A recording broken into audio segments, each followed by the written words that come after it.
keluarga yang ada di rumah, ya saudara-saudara kita, tetangga-tetangga kita, ya, dan orang yang selalu kita sayangi, mudah-mudahan ya terhindar dari COVID-19.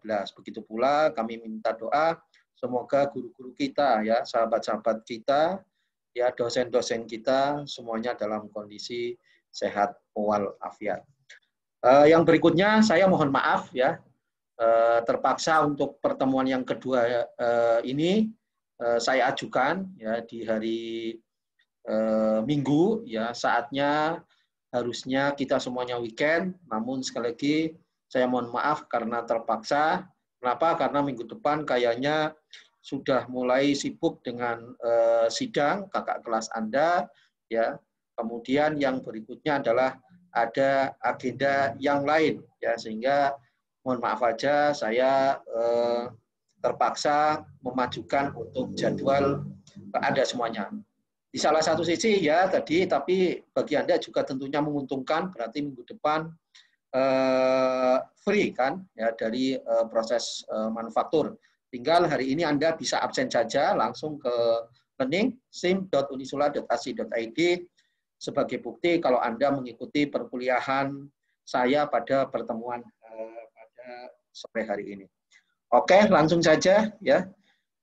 Oh ya, kemarin sudah saya share terkait dengan kontrak perkuliahan, terutama masalah variabel penilaian. Variabel penilaian ada 4, ya, supaya bisa jelas ya lagi, ya kalau Anda mau protes masalah nilainya, ya silakan. Ya, saya ulangi lagi bahwa kami mengambil nilai dari UTS, UAS, tugas sama kehadiran Anda dan keaktifan.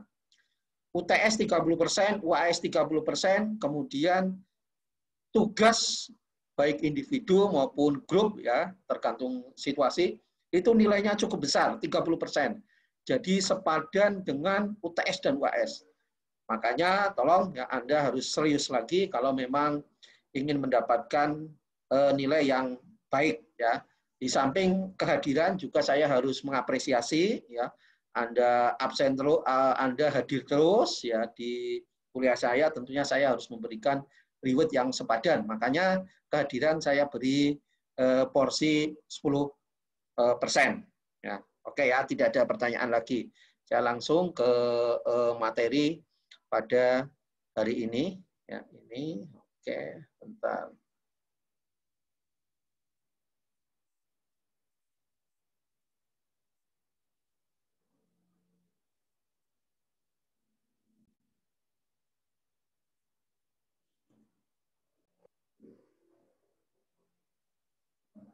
Assalamualaikum warahmatullahi wabarakatuh.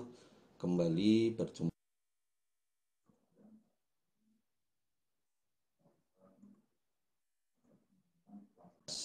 dan elemen dasar proses permesinan pada mata kuliah proses manufaktur semester antara ini. Semoga Anda semuanya para mahasiswa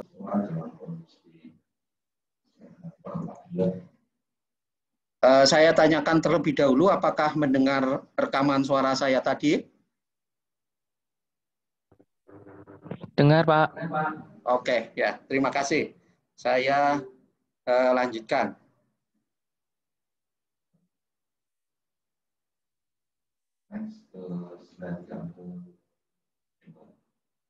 pada slide halaman yang kedua, ya perkembangan proses produksi di situ. Bahwa perkembangan proses produksi itu dimulai dari prasejarah. Kenapa bisa demikian? Coba kita diskusi ya. Anda bisa menyampaikan ya, masukannya di komentar. Kenapa zaman prasejarah itu sudah ada proses memproduksi? Ya, saya kasih waktu 1 menit. Anda silahkan tulis di komentar. Ya, silakan.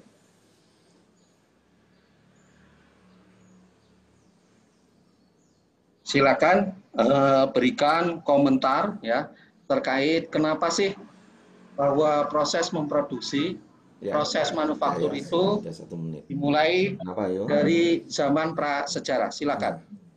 Zaman prasejarah. Zaman prasejarah, arti atau definisi dari prasejarah itu sendiri adalah zaman di mana manusia atau nenek moyang kita itu belum mengenal tulisan, simbol, lambang, dan sebagainya. Nah, itu pengertian secara umum ya yang dimaksud dengan zaman prasejarah. Namun di situ saya berani menuliskan pada saat zaman prasejarah pun nenek moyang kita sudah berpikir bagaimana cara melakukan proses produksi. Tentunya yang dimaksud dengan proses memproduksi pada zaman itu tujuannya tidak sekompleks zaman sekarang ini. Kalau zaman sekarang ini tujuan proses memproduksi, terutama bagi industri manufaktur itu apa? Ujung-ujungnya itu duit, ya. Membuat produk, membuat barang itu pengen barangnya laku. Laku itu dapat duit, dapat untung, yang balik lagi ujung-ujungnya adalah duit. Jadi bagaimana mengeluarkan segala upaya daya, baik tenaga, ya, waktu, dan lain-lain ya, dalam rangka menambah added value suatu benda ya. Kemudian benda itu bisa bermanfaat, bisa terjual, kemudian dapat untung. Ya, itu mungkin ya zaman sekarang itu sudah seperti itu. Kalau tidak ada untung itu ngapain kita memproduksi? Ya, kalau tidak menghasilkan laba ngapain berproduksi? Tapi dulu tidak seperti itu ya. Ya masih sangat-sangat lugu ya yang apa namanya nenek moyang yang dilakukan oleh nenek moyang kita ya. Apa coba kenapa kira-kira? Oke, saya jelaskan ya. Ketika zaman prasejarah itu kan tujuan nenek moyang kita hidup adalah untuk survival life, bertahan ya, bertahan. Jadi proses produksinya adalah dalam rangka bertahan ya, bertahan untuk mempertahankan hidupnya, maka melakukan proses produksi. Lah bagaimana caranya melakukan proses produksi pada zaman itu? Buktinya apa? Yaitu dengan ditemukannya beberapa peralatan ya, dari batu ya untuk bercocok tanam ya, peralatan dari logam untuk apa semacam senjata untuk melawan binatang buas. Itu memproduksi mereka ya, bagaimana dia bisa supaya bisa bertahan, ada proses bercocok tanam. Jadi dia menggunakan kapak dari batu ya, peralatan-peralatan dari batu untuk bercocok tanam. Berarti mereka memproduksi ya, memproduksi barang ya, supaya bisa bertahan hidup. Bagaimana dia supaya tidak diserang itu dari binatang buas, itu apa membuat senjata, peralatan dari mungkin logam ya, ya supaya tidak kelaparan. Bagaimana ya, kalau tidak diburu dia harus memburu, berarti harus memburu binatang buas tersebut. Nah itu digunakan untuk makanan. Ini memang proses produksi pada itu ya masih sangat kuno sesuai dengan zamannya, yaitu hanya sekedar untuk mempertahankan hidup, tidak untuk mencari keuntungan ya. Ya, gitu. Jadi saya berani menuliskan pada perkembangan proses produksi pada saat zaman prasejarah itu sudah ada ya, tapi sangat sederhana ya, tergantung dari tujuannya masih seperti itu ya, sehingga tidak ada istilah uang dan sebagainya gitu kan. Kemudian bergeser zaman terus ya, sesuai dengan perkembangan zaman ya, yang tercatat dalam sejarah adalah zaman sebelum revolusi industri. Ini juga terjadi ya proses memproduksi. Nah, kemudian setelah itu zaman revolusi industri. Zaman revolusi industri ini yang dimaksud adalah zaman revolusi industri pertama. Jadi kan kalau sekarang ada istilah industri 4.0, industri 4.3, industri 4.2. Nah, ini revolusi industri adalah revolusi industri 2.0 ya, revolusi industri. Gimana Pak? Gimana pada saat itu orang-orang di dunia itu pengen berlomba-lomba memproduksi ya secara massal, masif ya.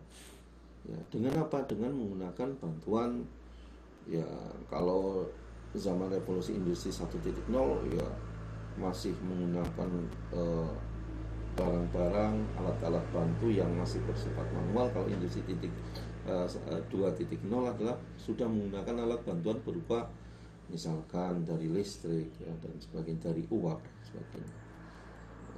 Itu sudah mulai seperti itu ya. Walaupun kadang-kadang pada zaman revolusi industri ya 2.0 ya sekitar abad 18 itu apa? Dampaknya karena orang pengen bekerja, pengen produktivitas meningkat sangat drastis, kadang-kadang menyepelekan aspek safety-nya, aspek keselamatannya. Ya. Kemudian pada abad 18 juga itu telah ditemukan mesin uap oleh James Watt, tepatnya pada tahun 1776. Kemudian penemuan mesin fresh ya tahun 1800-an ya, dan dilanjutkan sampai sekarang perkembangan industri 4.0 gitu ya. Bahkan di Jepang itu sudah memiliki ya 5.0 lagi. Ya, kita baru 4.0 kemarin sudah baru rame-rame. Sekarang di Jepang itu bagaimana menciptakan robot-robot ya, dan sebagainya, di mana robot itu adalah untuk kebaikan manusia. Arahnya sudah ke situ. Nah, kita masih hidup dengan 4.0 ini. Jadi, nah kalau kita lihat ya slide halaman ketiga itu yang namanya suatu sistem ini umum ya, tidak hanya di sistem manufacturing, bahwa sistem itu ada yang namanya input, kemudian input itu diproses untuk menghasilkan output. Ini saya kira umum saja. Kalau kita ingin menghasilkan suatu produk, ya harus ada proses yang harus dilalui. Nah, proses ini tentunya berdasarkan input-input yang ada. Itu kalau orang teknik industri kayak gitu. Nah, tapi kalau orang bukan teknik industri pengen kaya, nggak mau ya outputnya pengen kaya, tapi prosesnya nggak dilakukan. Kembah dukun ke apa langsung bim salebin, pengennya kaya, outputnya kaya, tapi nggak mau melakukan proses. Itu bukan orang teknik industri. Nah, kalau orang teknik industri ya, kalau kita pengen makan berarti harus ada proses, yaitu memasak. Ya kan? Bahannya apa? Berarti inputnya apa? Ya bahan-bahan masakan lah ya. Jadi itu kalau tahapannya kan kayak gitu. Ya kalau zaman sekarang minimal Anda punya duit kan ada, Anda untuk membayar apa prosesnya, untuk membayar inputnya dan sebagainya.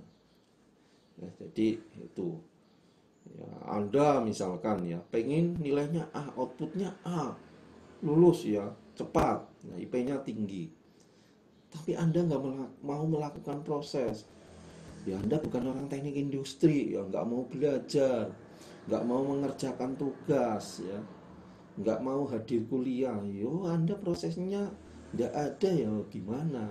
Ditambah lagi Anda inputnya non sewu berasal dari apa? Mahasiswa yang kepandaiannya tidak excellent banget lah ya. Ya sudah, masa pengen output dapat nilai A gitu ya. Inputnya juga sudah jelek, prosesnya Anda nggak mau ya, masa pengen dapat A. ya. Tolong diperhatikan. Nah, input itu macam-macam. Kalau saya klasifikasikan mungkin bisa dibagi dua ya. Secara umum ada yang masuk kategori sumber daya alamnya, ya. Sumber daya yang kedua adalah sumber daya manusianya, ya. Nah, gitu. Kemudian proses itu alat-alatnya dan sebagainya, ya, dan metodenya, ya, cara-caranya dan sebagainya. Produknya bisa berupa barang, bisa berupa jasa, ya. Kemudian di situ outputnya kalau bisa ya harus memuaskan, ya, memuaskan pelanggan, ya, menjaga kualitasnya bagus, serta kalau produk itu ya ada cost effectiveness, ya, supaya biaya yang dikeluarkan itu kecil. Next, ke slide yang keempat. Di dalam organisasi manufacturing, ya, kurang lebihnya kalau dalam perusahaan manufaktur itu kan ya seperti inilah. Walaupun sekali lagi di dunia industri ya tetap ya ada modifikasi, tapi kurang lebihnya ya seperti ini, ya. Ya.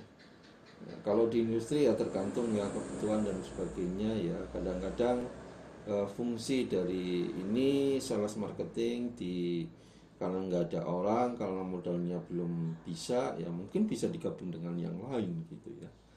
Nah, tapi intinya ya kurang lebihnya seperti inilah ya, yang sudah lumayan lengkap ya. Ya, jadi ada direksi, kemudian ada presiden perusahaan, kemudian kalau kita lihat ada bagian sales, ada bagian apa bla bla bla, kita fokus ke manufacturing. Nah, di manufacturing ada kontrol bahan baku, produksi, ya, product engineering and design, ya, part control, keselamatan dan sebagainya. Ya, gitu. Next ke halaman 5. Nah, manufacturing engineering services, ya, ini yang bisa dilakukan oleh teknik manufacturing itu apa saja. Saya kira semuanya bisa dilakukan oleh Anda semuanya, apalagi orang teknik industrial. Anda bisa masuk ke plant engineering, Anda bisa masuk ke manufacturing development, ya, Anda bisa ke manufacturing engineering itu sendiri. Nah, ini orang industrial engineering, ya, ini ada work standar, ya, kerja standar, kerja baku, waktu standar dan sebagainya terusnya. Kemudian ada penjadwalan, ya, kemudian ada plan layout, ya, material handling, kemudian ada estimasi ya. Orang QC, quality assurance, ya, ya, ini ya yang mengontrol, ya, bagaimana produk itu bisa memuaskan para pelanggan. Next ke halaman 6. Nah, kemudian ketika produk itu dilempar ke pasaran, harus memenuhi 3 kriteria, ya, supaya produk tersebut dikatakan ekonomis. Sekali lagi, ada tiga kriteria yang harus dipenuhi oleh sebuah produk ketika produk itu dikatakan produk yang ekonomis. Apa saja kriterianya? Yang pertama adalah desain fungsional yang sederhana namun tetap memiliki mutu estetika yang memadai. Nah, jadi yang pertama harus memenuhi itu dulu, ya, memenuhi fungsinya dulu. Produk itu dibuat untuk apa sih? Ya, misalkan kursi dibuat untuk apa? Untuk duduk, ya, ya, untuk duduk itu dulu harus memenuhi fungsinya produk itu dibuat.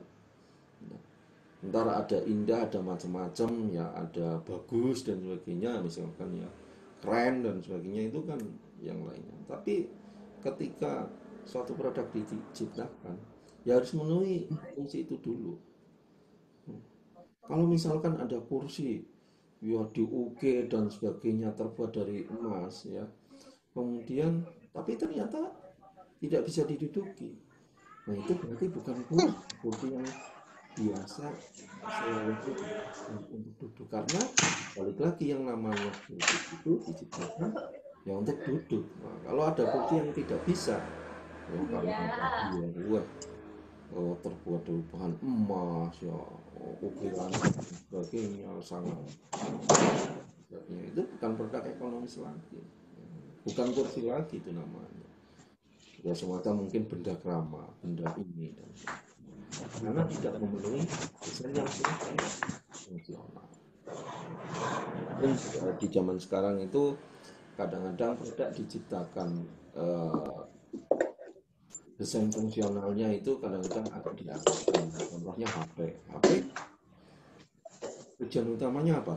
Untuk komunikasi itu dulu. Kalau ada HP ya tidak bisa untuk komunikasi, ya terutama untuk telepon dan mungkin SMS, ya itu bukan HP lagi, walaupun mungkin mewah. Tapi saya yakin ya, namanya HP pasti bisa melakukan fungsi untuk call, untuk telepon, untuk SMS. Kemudian ditambahi fitur-fitur yang lainnya yang mungkin sangat mewah. Nah, tapi kan sudah memenuhi ya desainnya fungsi online. Oke, itu yang pertama. Yang kedua, ya kriteria yang kedua adalah adanya pemilihan bahan baku yang tepat, ya berdasarkan sifatnya, penampilannya, harga, pembuatan, cara mempolosnya, kemudian proses pemasihannya. Ya seperti tadi, ya, misalkan ya, tujuannya adalah untuk duduk, ya, berarti membuat kursi. Ya, tapi tidak diberikan bahan baku yang tepat, misalnya terbuat dari emas ya dan sebagainya. Lu ngapain dong tujuannya hanya untuk duduk kok terbuat dari emas? Misalkan ya, tadi kursi terbuat dari titanium. Ngapain dari titanium? Ya kursi yang penting kan bisa diduduki, kuat dengan beban sekian. Ngapain dengan titanium? Saya kira terlalu wah gitu. Maka selain tadi, yang pertama adalah memenuhi desain yang fungsional, yang kedua adalah pemilihan ya proses pembuatannya, ya cara memperolehnya, ya harganya itu juga sesuai. Kemudian yang terakhir atau yang ketiga adalah pemilihan proses pembuatan yang bersifat produk yang teliti. Ya, itu. Jadi sekali lagi ini yang perlu diperhatikan jika produk itu dikatakan produk yang ekonomis ya harus memenuhi 3 kriteria dasar. Yang pertama adalah desain yang fungsional ya, namun tidak mengabaikan estetika atau keindahan. Yang kedua adalah pemilihan bahan baku yang tepat. Kemudian yang ketiga adalah pemilihan proses pembuatannya. Next ke slide yang ke-7. Klasifikasi proses pemproduksi. Menurut Prof. Taufikur Rahim ya dari PP yang saya baca bukunya, bahwa klasifikasi proses memproduksi itu dapat dibagi lima. Yang pertama adalah proses untuk mengubah bentuk bahan. Ya, jadi forming untuk bahan. Dari bahan yang mungkin yang biasa ya, dari pasir misalkan ya, menjadi bangunan. Nah langsung, nah itu proses merubah bentuk. Atau mungkin dari tanah liat langsung menjadi tembikar, itu proses mengubah bentuk. Nah, kalau dalam logam ada istilah metal forming. Metal forming. Apa ya? Kotor. Akan saya jelaskan secara detail di slide berikutnya. Klasifikasi yang kedua adalah proses untuk memotong agar sesuai dengan dimensi dan bentuk yang dikehendaki. Tolong kan kata memotong. Jadi yang dimaksud memotong di sini adalah tidak hanya memotong kayak menggergaji, enggak. Memotong adalah membuang material yang tidak terpakai karena akibat proses gesekan antara pahat atau cutter atau tool dengan benda kerja. Itu yang dimaksud dengan memotong. Ya, jadi tidak hanya memotong dengan menggunakan pisau, ya yang kedua ini ya. Jadi sekali lagi yang kedua adalah proses untuk memotong ya agar sesuai dengan dimensi dan bentuk yang dikehendaki. Contohnya memang memotong betul ya. Misalkan ya Anda membuat papan, ibunya gendong adiknya, anaknya yang paling kecil gendong boneka. Proses pembuatan, Iya, pengentasan itu kan mikirin apa sih? jadi menghasilkan produk Apa gimana aja? dengan membuat material yang menghasilkan sampah waste, menghasilkan geram, scrap dan sebagainya. Nah itu memotong juga. Ya.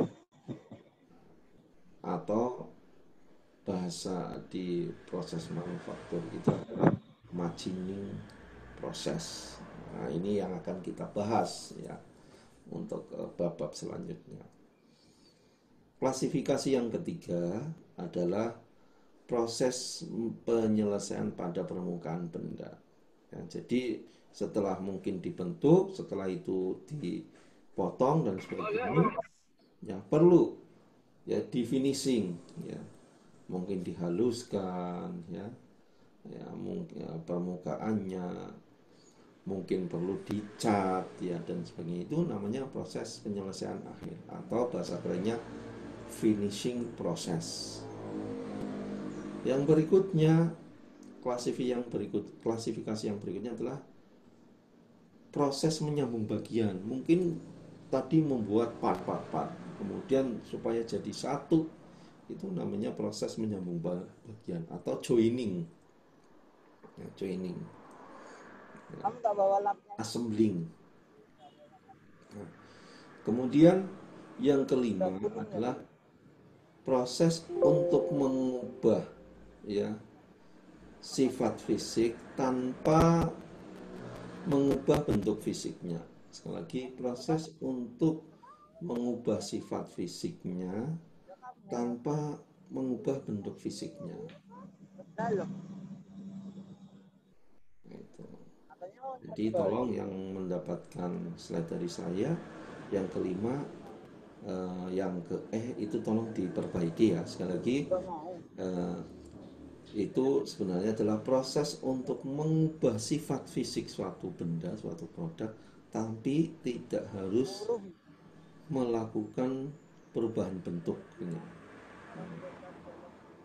Ya, contohnya misalkan supaya benda ini kuat, tidak usah dirubah bentuknya, tapi dilakukan treatment tertentu. Ya, treatment ya. Mungkin bagian yang tertentu itu dipanaskan sampai suhu berapa, dipertahankan, kemudian setelah itu ntar dimasukkan ke pendingin, terus berulang-ulang. Itu bisa dilakukan seperti itu. Samalah Anda teman-teman mahasiswa, ya, proses untuk mengubah sifat Anda, tapi tidak perlu ya merubah bentuk fisik Anda, supaya Anda kuat, supaya Anda sehat, ya. Nggak perlu kan Anda bentuknya jadi apa, dan tapi Anda perilaku Anda yang harus diperbaiki, sifat-sifat Anda yang harus diperbaiki. Oke, itu sekali lagi klasifikasi proses memproduksi menurut Prof. Taufik Ibrahim dari ITB. Ada 5 proses. Yang pertama adalah proses mengubah bentuk bahan, atau kalau dalam logam metal forming. Yang kedua adalah proses untuk memotong agar sesuai dengan dimensi dan bentuk yang dikehendaki. itu yang disebut dengan machining proses. Kemudian yang ketiga adalah proses penyelesaian pada permukaan benda, itu yang disebut dengan finishing proses. Kemudian proses joining, menyambung, dan proses mengubah sifatnya tanpa harus mengubah bentuknya. Nah, seperti yang tadi saya sampaikan, untuk proses mengubah bentuk bahan di slide ke-8, kalau pada logam itu disebut dengan metal forming. Contohnya adalah ekstraksi biji. Ya. Jadi kalau di perusahaan misalkan biji besi, misalkan Krakatau Steel itu dari biji besi, ya kemudian dipanaskan, dibentuk, ya dicetak, ya menjadi mungkin besi lembaran, ya panjang dan sebagainya, itu salah satu metal forming. Kemudian casting, ya, casting itu pengecorannya itu kan dari bahan baku mungkin berupa rongsokan, ya, bahan baku berupa besi dan sebagainya, ya itu dicampur dengan kokas, ya dimasukkan, ya kemudian dipanaskan, ya dengan suhu tertentu meleleh, kemudian dimasukkan ke cetakan. Nah, itu termasuk proses perubahan bentuk metal forming, casting, ya kan. Kemudian ada pula ya proses hot working and cold working. Jadi proses pembentukan yang dilakukan pada suhu rendah dan suhu yang panas, ya, suhu tinggi dan suhu tinggi, panas, dan suhu yang dingin. Nah, yang dimaksud dengan cold working, hot working itu bukan berarti cold berarti suhunya biasa saja. Kalau hot itu di atas sekian derajat, enggak, ya. Hot working dan cold working pada proses manufaktur itu batasannya adalah struktur kristalisasi dari bahan tersebut. Jadi kalau besi, ya kalau dikerjakan pada suhu 100, 200 itu masih cold, ya, karena tidak ada perubahan bentuk struktur kristalisasi. Anda mungkin sudah pernah mendapatkan materi ini di material teknik, ya, oleh Pak Sagaf, ya. Ada proses yang dilakukan dengan cold working sama hot working. Jadi bukan berarti kalau besi ya 100 derajat lebih itu sudah hot, tidak, itu masih cold, ya, karena masih di bawah suhu kristalisasi. Kemudian ada powder metallurgy, ya. Powder metallurgy mungkin kalau Anda punya meja komputer, lemari, itu banyak yang memakai serbuk-serbuk gergaji itu kan. Nah, kalau powder metallurgy berarti pakai apa? Pakai serbuk-serbuk logam, ya. Kemudian ada ditambahkan yang bisa ngelim, yang bisa kalau misalkan kertas, kalau misalkan serbuk gergaji, ya berarti serbuk gergaji tersebut dikumpulkan, kemudian dikasih perekat, ya, atau semacam lem, kemudian dipres, dipanaskan. Nah, itu yang dimaksud dengan powder metallurgy.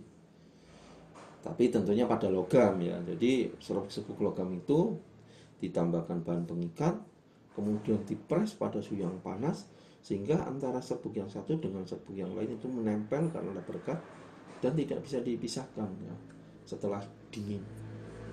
Nanti produk metallurgy.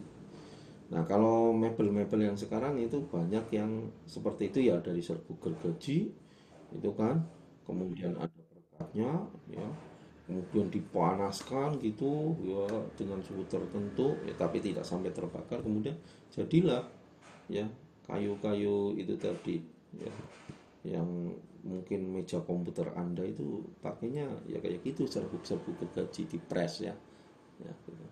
Kemudian proses metal forming yang lainnya adalah mungkin plastik molding, ya, ya, ya, molding, ya, dimasukkan ke dalam cetakan gitu kan, selain casting. Nah, itu proses memproduksi dengan kategori mengubah bentuk bahan. Next, halaman 9 ada proses memproduksi yang masuk kategori machining proses itu tadi, ya, pemotongan. Nah,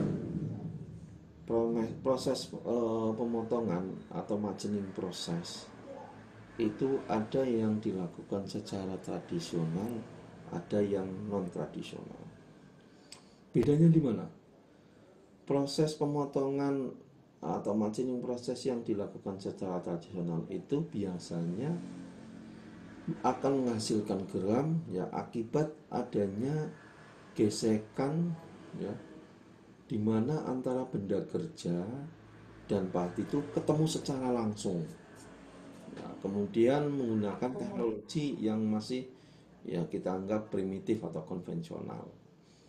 Itu masuk dalam tradisional machining. Yang kedua adalah machining proses yang masuk kategori non tradisional, yaitu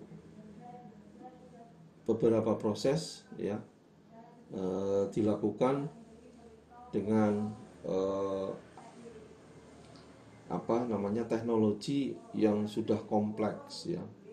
Mungkin juga bahan dengan pahat tidak ketemu secara langsung ya, yang tidak ketemu secara langsung. Ada juga yang secara langsung, tapi dengan menggunakan teknologi yang sudah kompleks. Contohnya adalah proses CNC. Selain itu ada juga proses USM. USM itu apa? Ultrasonic machining, yaitu proses produksi dengan menggunakan frekuensi ultrasonik. Kemudian ada juga istilah AJM. AJM itu abrasive jet machining. Kemudian ada ECM, electrochemical machining.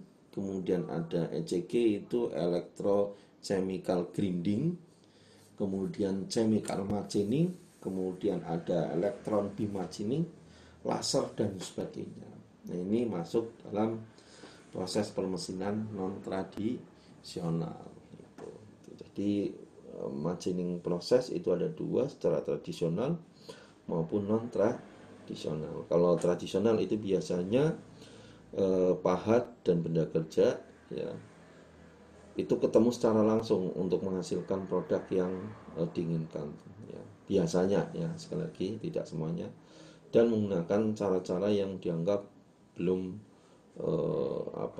maju ya, tidak kompleks ya. Tapi kalau proses permesinan yang non tradisional atau modern ya, itu di samping menggunakan teknologi yang sudah kompleks, nah biasanya antara pahat dan benda kerja tidak ketemu secara langsung. Nah itu. Yang berikutnya adalah kategori yang ketiga, halaman 10 ya, slide ke-10, itu finishing proses. Ada yang disebut dengan polishing ya. Polishing itu kan kayak semir, itu kan menyemir, itu kan polish ya, memoles ya. Polishing ya, supaya mengkilap dan sebagainya, permukaan itu perlu dipoles ya, polishing. Kemudian supaya halus juga kadang-kadang perlu diamplas ya, digrindo. Nah ya, ini termasuk finishing proses. Kemudian selain itu ada proses coating ya, pelapisan ya. Jadi itu termasuk dalam kategori penyelesaian permukaan gitu ya. Dicat ya, di chrome ya, kan bahasanya Anda mungkin saya, kenapa sih di chrome ya, supaya permukaannya mengkilap, tidak korosi. Nah itu proses penyelesaian permukaan, coating ya, dan sebagainya, pelapisan dengan bahan yang lain ya, dan sebagainya. Masih di slide yang ke-10, yaitu penyambungan, joining ya. Ada pengelasan ya. Pengelas itu kan tujuan utamanya adalah untuk menyatukan ya, menyatukan beberapa bagian, itu pengelasan ya. Walaupun zaman sekarang yang las itu bisa digunakan untuk memotong, tapi pada awal itu las adalah untuk menyambung dua bahan yang susah disambungkan itu ya, kemudian dicairkan ya permukaan ya, yang akan dilas itu ya, karena mencair, kemudian ada yang diberi filler ya, penambah ya, kemudian bisa menyatu. Itu pengelasan. Nah, Walaupun sekali lagi pengelasan tidak melulu dipakai untuk menyambung. Kemudian proses yang berikutnya adalah soldering. Soldering adalah apa sih? Ya di teknik elektro, ya informatika mungkin solder ya. Nah, itu kan apa? Bedanya di mana? Ada welding, ada soldering. Kalau soldering itu apa namanya, dua bahan yang digabung itu ada yang tidak mencair ya. Itu soldering. Kalau pengelasan ya biasanya umumnya itu dua bahan baku permukaan yang sama itu sama-sama sudah meleleh, sudah mencair. Kalau soldering tidak ya, ya. Dengan ditambahkan timah ya, solder itu kan kaki-kakinya ada yang mencair gitu kan ya, itu kemudian ditambahkan itu timahnya, itu soldering ya.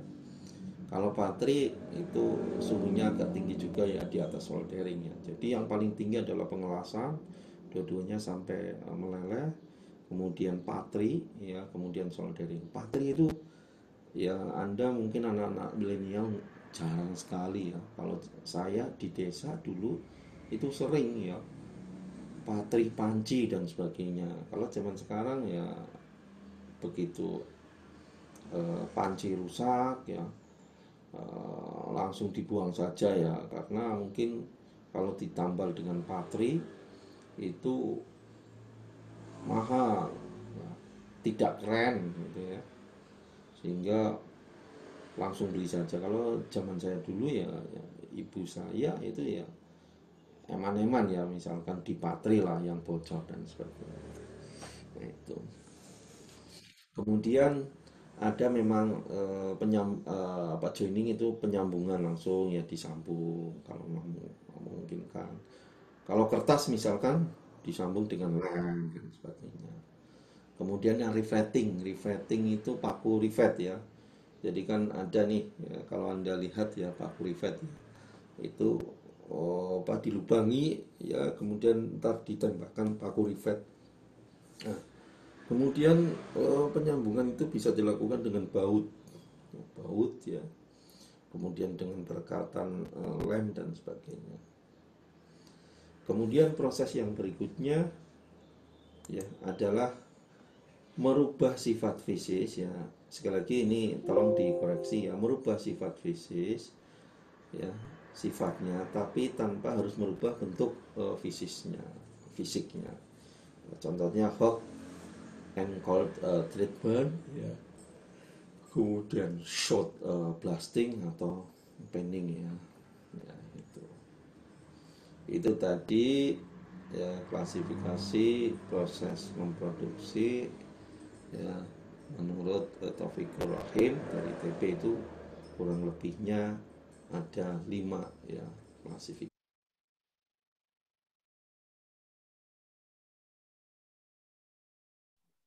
Ya, tadi yang saya sampaikan kurang lebihnya adalah apa sih pengertian dari proses permesinan atau machining proses.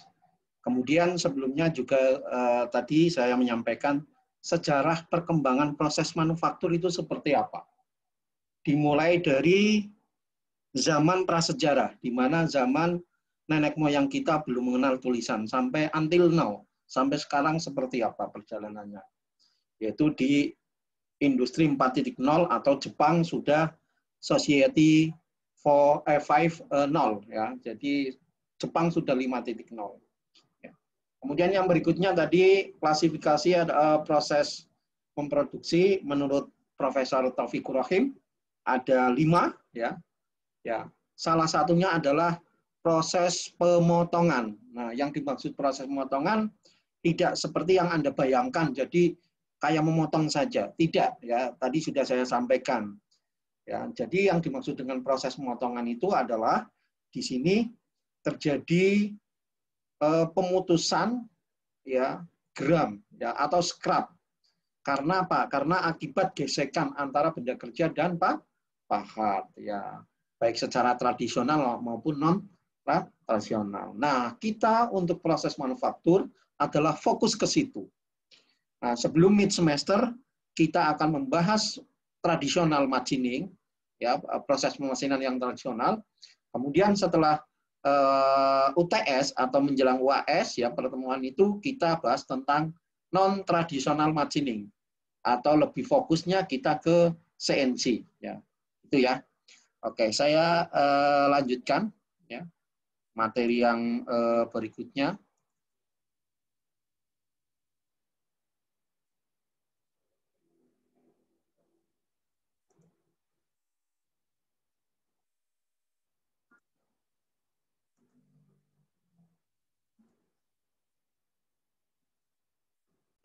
Ya.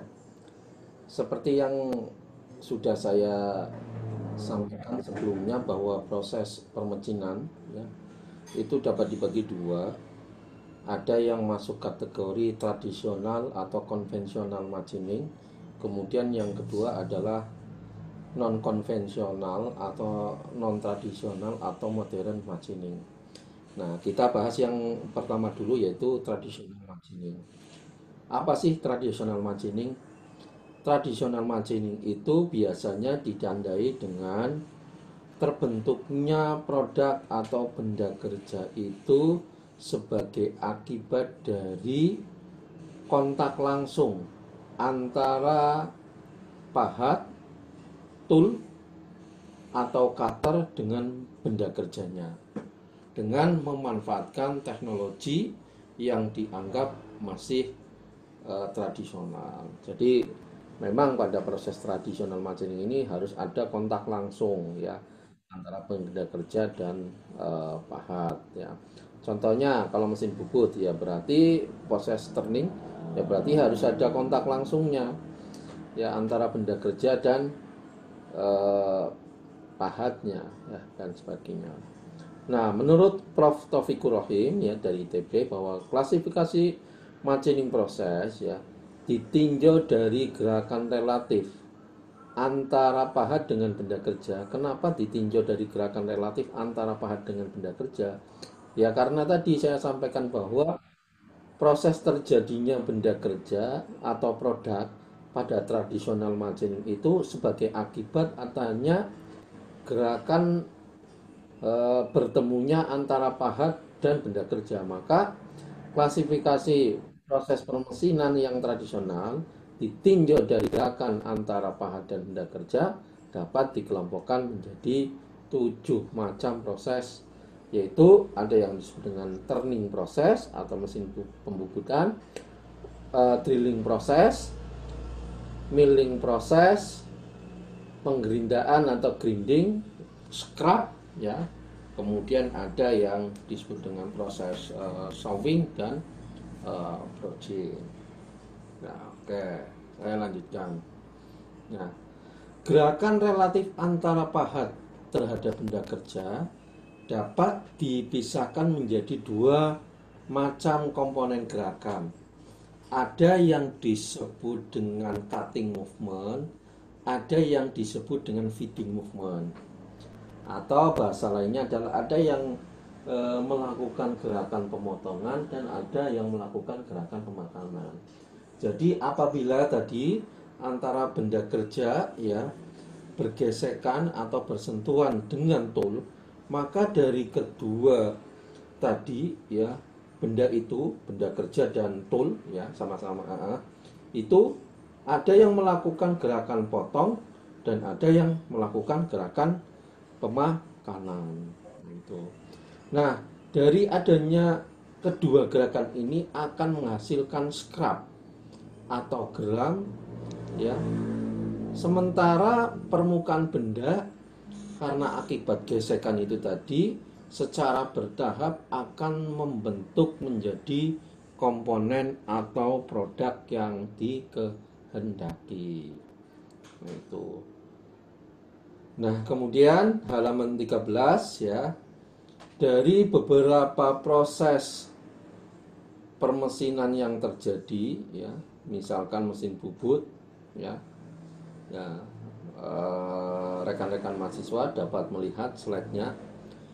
Mesin bubut itu yang berputar apanya sih? Yang berputar adalah benda kerjanya. Nah, ciri khasnya itu. Kemudian yang melakukan gerakan maju mundur adalah pahatnya. Maka pada proses pembubutan itu yang masuk kategori melakukan cutting movement, ya, gerakan pemotong adalah benda kerja, ya, benda kerjanya. Ya, sekali lagi, yang melakukan cutting movement adalah benda kerjanya. Sedangkan yang melakukan feeding movement itu adalah pahatnya. Jadi ciri khasnya apa? Kalau dalam kedua sistem benda tersebut, yang dimaksud sistem benda berarti ada benda kerja dan pahat. Kalau dalam keduanya itu ada yang melakukan gerakan muter, rotation, berarti dia melakukan cutting. Ya, pada mesin bubut Anda dapat melihatnya, yang berputar adalah benda kerjanya, maka cutting movement adalah benda kerja, sedangkan feeding movement adalah oleh pahatnya. Nah, kemudian kita lihat yang bawahnya, yaitu mesin drill, ya, proses drilling, proses penggurdian. Nah, pada proses penggurdian atau pengedrilan, ya, Anda lihat ya, bahwa yang melakukan gerakan potong dan gerakan pemakanan adalah pahat saja. Kenapa? Karena benda kerjanya diam. Sekali lagi, ini sesuai dengan kasusnya ya. Kalau benda kerjanya memang Anda naik, ya, naikkan dan Anda turunkan, berarti beda lagi. Tapi kalau kita lihat gambarnya, kalau misalkan mesin benda kerjanya cuma diam saja, pahat yang melakukan gerakan naik turun, kalau naik turunnya itu berarti feeding. Kemudian pahat kan juga muter nih selama melakukan proses pengedilan, maka dia juga melakukan gerakan motong. Pokoknya yang muter itu pemotongan, ya. Nah, ini jadi pada mesin drilling yang melakukan gerakan pemotongan dan gerakan pemakanan adalah dilakukan oleh pahat semuanya. Nah, untuk mesin fresh yang bawahnya, mesin fresh pada umumnya adalah benda kerja yang digerakkan ke kanan ke kiri, maju mundur. Maka kalau seperti itu beda dengan mesin bubut, ya, berarti apa? Yang melakukan eh, gerakan pemotongan adalah pahatnya. Kenapa? Karena pahatnya yang muter. Kalau pada mesin bubut kan tidak, yang muter adalah benda kerjanya, ya.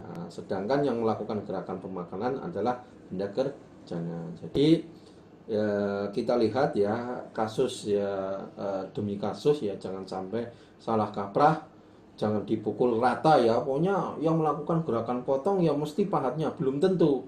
Kita lihat yang muter yang mana, yang bergerak ke kanan ke kiri, maju mundur, atas bawah itu siapa. Nah, baru setelah itu, oh, yang melakukan gerakan putar adalah pahat, ya jelas berarti pahatnya melakukan cutting movement. Begitu pula sebaliknya, ya. Anda bisa melihat mesin gerinda itu, ya, kalau memang seperti jenis prosesnya bisa diilustrasikan seperti itu, maka kita bisa mendefinisikan siapakah yang melakukan gerakan pemotongan dan siapakah yang melakukan gerakan pemakanan. Nah, Anda bisa lihat dan pelajari sendiri ya pada halaman 13. Next, ya.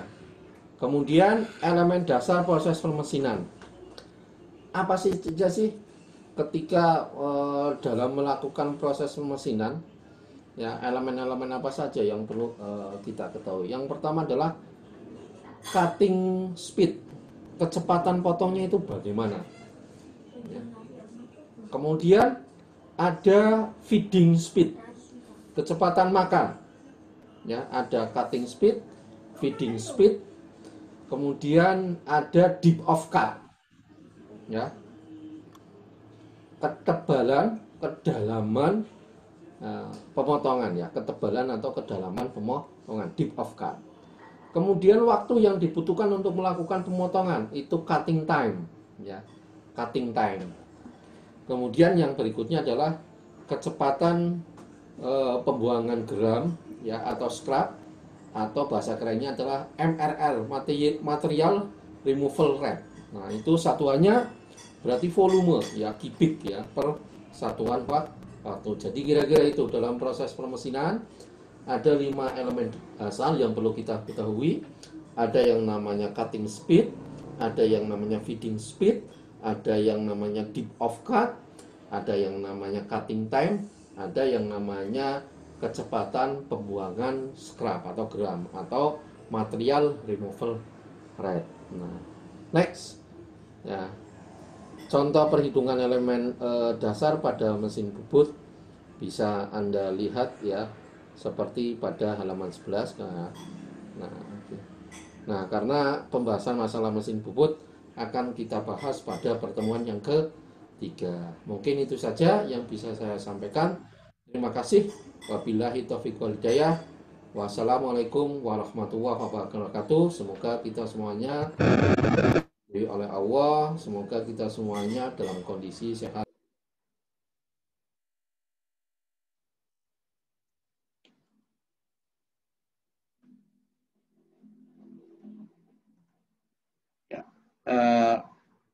Nampaknya sudah sore ya, jadi kita akhiri dulu. Kemudian yang berikutnya adalah kita akan diskusi terkait dengan proses permesinan di mesin bubut ya.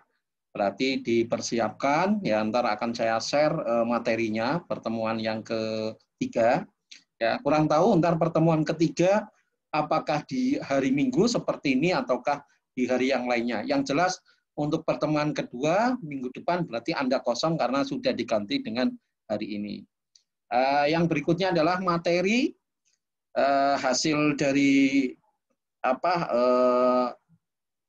pembelajaran pada hari ini akan saya share di Google Classroom maupun ntar akan saya share di YouTube gitu ya, jangan khawatir gitu ya. Kalau tidak ada yang ditanyakan atau ada yang mau diskusi, monggo silakan ya. Nampaknya sudah sore mungkin. Tidak ada? Ya, kalau tidak ada, saya ucapkan banyak terima kasih pada mahasiswa yang sudah meluangkan waktunya di hari Ahad ini ya. Harusnya nyantai ya kayak di pantai, tapi ternyata ada tambahan ya untuk kuliah. Tapi ini kan untuk menggantikan minggu depan ya. Justru Anda minggu depannya adalah bisa istirahat. Mungkin ini saja. Mohon maaf yang sebesar-besarnya. Apabila ada yang kurang berkenan, terima kasih. Tetap jaga kesehatan. Semoga kita semuanya terhindar dari corona. Ya. Wabillahi taufiq wal hidayah. Wassalamualaikum warahmatullahi wabarakatuh. Oh ya, yang belum absen, silakan. Kalau lupa, bisa absen. Ya, terima kasih. Saya izin untuk end meeting for all ya. Iya, Pak. Iya. Mangga. Iya, Pak.